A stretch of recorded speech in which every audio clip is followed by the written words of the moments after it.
Candace Owens isn't the kind of person who throws out heavy accusations just to stir attention. When she speaks like something is wrong, it's usually because she's seen something that doesn't sit right. And this time, she says that feeling hit her hard after reviewing the footage from the day Charlie Kirk was struck. What disturbed her wasn't the suspect. It wasn't the crowd. It wasn't even the chaos of the moment.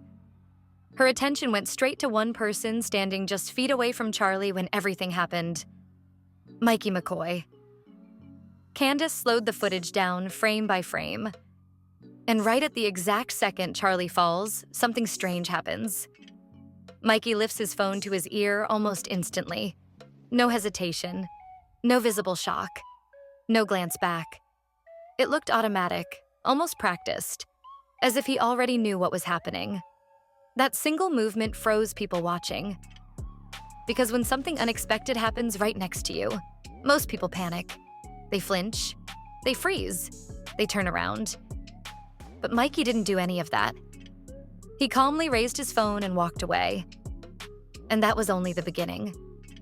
Soon after, Candace pointed out a serious issue with the timeline being told publicly.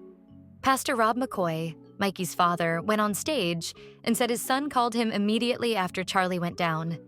He also claimed Mikey had blood on his shirt. But when people checked the footage, there wasn't a single visible drop of blood anywhere on him.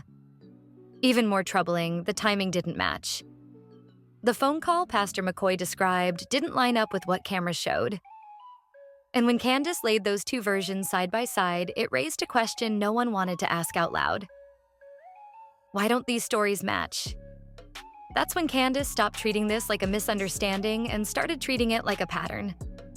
She then brought up Pastor Rob McCoy's past, something that had already made people uneasy long before this incident. According to Candace, the pastor had previously defended a convicted offender and allowed him access to church spaces involving minors. Later, that same individual appeared on the pastor's podcast claiming he'd been wrongfully accused. To be clear, Candace never said that alone proved anything, but she did say it matters. Because when a leader publicly protects someone with that kind of record, people naturally begin to wonder what else might be handled quietly behind closed doors. And once those dots were on the table, Candace went back to the footage. She replayed Mikey's reaction again, and again, and again. What bothered her most wasn't just how fast the phone went up, it was when. According to Candace's breakdown, Mikey appears to raise the phone 4 to 5 seconds before the sound of the shot is heard. Less than a second before the noise reaches the crowd, the phone is already at his ear. Think about that for a moment. If that timing is accurate, this stops looking like reflex or shock. It starts looking like anticipation. Candace was careful with her words. She did not accuse Mikey of committing violence. But she did say this raises serious questions about foreknowledge. Because normal human reactions don't look like that. And she wasn't alone in noticing it. Online analysts, independent commentators, and slow-motion breakdowns all spotted the same detail. When you line up the frames, the movement doesn't look accidental. It looks deliberate. That's when Candace went even deeper and revealed something that shifted the entire story. She claimed Charlie Kirk had told people in a private group chat that he was planning to step back from a major cause and change direction. And according to her, Mikey McCoy was in that very same chat. That revelation changed everything. Charlie wasn't just a public figure. He was a powerful one. His positions affected donors, organizations, and internal alliances. A shift like that wouldn't just upset supporters. It could create enemies inside his own circle. Candace said once she learned that detail, the timeline suddenly started to feel different. The pressure, the tension, the quiet conflicts behind the scenes. And then came the missing footage. Candace revealed that there is no surveillance video showing the alleged suspect turning himself in. None. Not blurry, not corrupted, not partially erased. Just nothing. In 2025, that makes no sense. Every sheriff's office has cameras. Inside, outside, in hallways, at entrances. The idea that a high-profile suspect could walk into custody with zero visual record is almost unheard of. What made it worse were the explanations. One department said the footage didn't exist. Another said it was deleted. Another claimed it was under review. Someone else blamed a 30-day purge cycle. The story kept changing depending on who was asked. Candace pointed out something important here. When explanations keep shifting, that's usually not confusion. That's damage control. And then came the moment that changed her tone completely. During a live broadcast, Candace opened an anonymous email from a whistleblower. You could see the shift in her posture immediately. She stopped debating. She stopped speculating. She paused.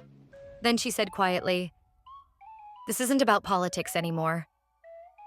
According to Candace, the email came from someone claiming to have worked with Turning Point security contractors, someone with access to internal communication systems. That person alleged that certain camera systems were reset hours before the event. Not broken, reset.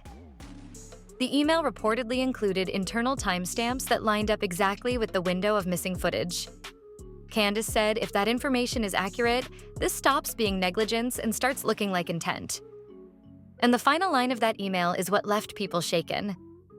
"He was never supposed to die there." That sentence changed the entire conversation. Because if someone knew how the day was supposed to go and it didn't go that way, then this wasn't chaos. It was choreography that went wrong. Candace went on to say she would verify every part of that email before drawing conclusions. But she also made one thing clear. Too many things don't line up.